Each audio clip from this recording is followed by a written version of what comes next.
All right, in this video, I want to talk about how to make a smooth transition from one song to the next if the song is in a different key. So at my church, we'll typically have 3 or 4 songs that we'll do at the top of the set. We'll do them back to back, and usually they're not in the same key because there's different vocals or whatever the case. We don't all play them in the same key. So we want to make the transition as smooth as possible. Now, there's 2 different ways that I do this. It depends on what key the next song is in. So if the next song is in a relative key, meaning it's either in a 4 or a 5. So if we're in the key of C, you just count the number system. So C would be 1, 2, 3, 4 would be F, and 5 would be G. So if I'm in the key of C and the next song is either an F or a G, I'll do it this way.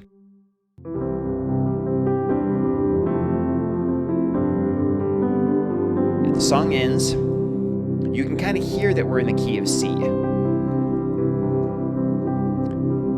And then we want to move to F.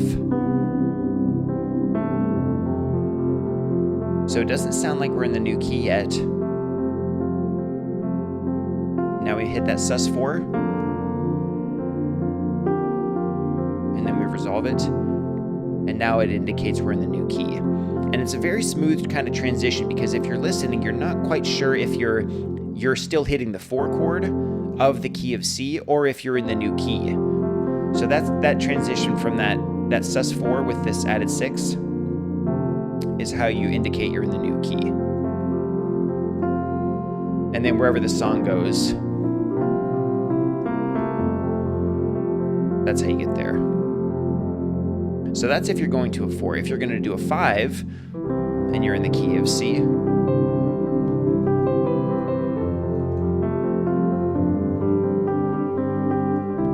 end it,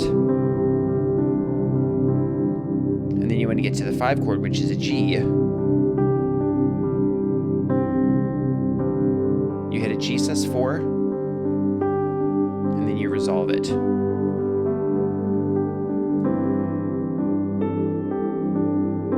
And you hit that same sus4 with that added 6, and you resolve it. And now it kind of indicates you're in the key of G.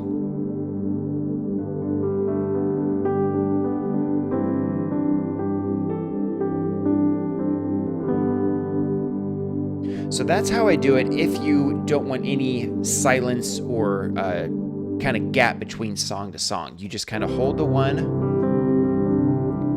If you're moving to a 4, you're going to hit that 7 to get to the 4 chord. And you hit a sus2 with it. Move up to the first inversion.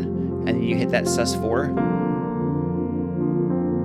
And resolve it. And now you're in the key of F. Or if you want to go to the 5, you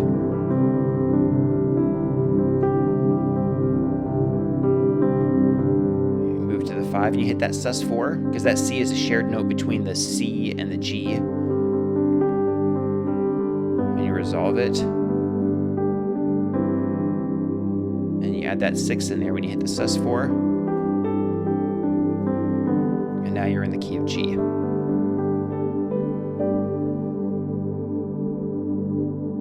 So that's how you move to a 4 or a 5. And it works with any key too. So if you're in the key of A,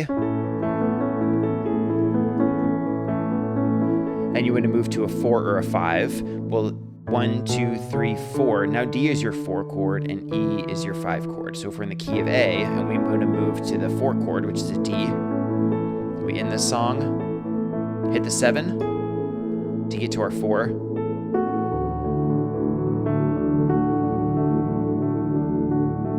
Move to our first inversion. And we hit that sus4 with the added 6. You can hit a 2 up here, and you're just kind of walking around.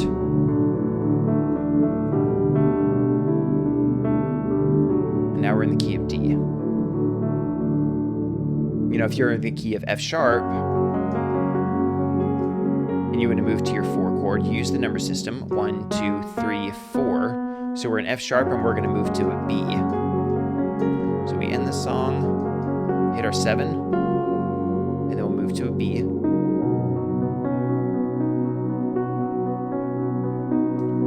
Make sure you hit that sus2. We'll move to our first inversion. sus4 with the added 6. Now we're in the key of B. Same thing if we're in the key of A and we want to move to our 5 chord. We just go right to the 5 sus4. Then we resolve it. And we can move to our first inversion.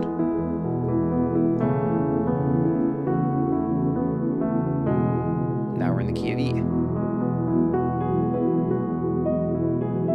Like that. So if you're moving to a 4 or a 5, you make that transition, you hit that sus4 with the added 6, and then you resolve it, and that will indicate that you're in the next key. So that's if I'm moving to a relative key. The other way I do it is if I'm moving to any other key that's not a 4 or 5, which is most of the time. Here's how I do it. I have a piano and a pad all the time, and I have them on 2 different volume knobs, so I can control the volume of each one. So if I'm in the key of C, I make sure that my pad is in there, and then I hold my sustain pedal down so I don't need to hold those keys anymore, and say I'm going to move to any other key. It doesn't matter what it is. Say it's an F sharp. So I'm going to get ready to play my F sharp. Now I'm going to take my piano and roll it all the way down so that I don't have this weird, awkward transition. I want it to be a smooth transition. So I'm in my key of C, hold my sustain pedal down so those notes ring out, move to the next chord, which is an F sharp. I roll my piano all the way down. And now you can hear the pad come in. And then I want to lift up on my sustain pedal and let the new key kind of fade in. So you want to hold your sustain pedal down, hit the new chord, and let both of those chords kind of ring out. And so it's real muddy. And then as soon as you hear the new pad of the new key coming in, then you lift up on your sustain pedal and just let the new key come in. And then from there, you can roll your piano back up and kind of start to add some piano in there. So same thing, say we're in the key of C.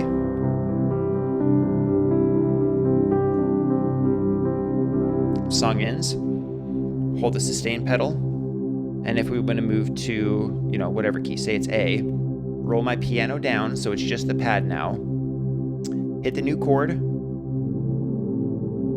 and you can hear the pad fade in, lift up on my sustain pedal, so now it's just the new chord coming in, roll my piano back up,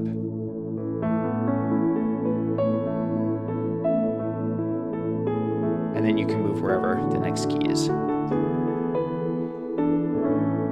So those are the 2 ways that I transition keys. So it's a pretty simple way to do it. The first way is if the key is in a 4 or a 5, you work to that key and then you hit the sus4 with the added 6, and that'll indicate you're in the new key. The other way is if the next song is not in a 4 or 5, then I'll just hold my last note, roll the piano down, hit the new chord, let the pad roll up, and then lift up on my sustain pedal, let the new key come in, roll up my piano to start kind of filling in the notes of the new key. But that's the 2 ways I transition from one song to the next if they're in a different key. So I hope that helps, and I'll see you in the next video.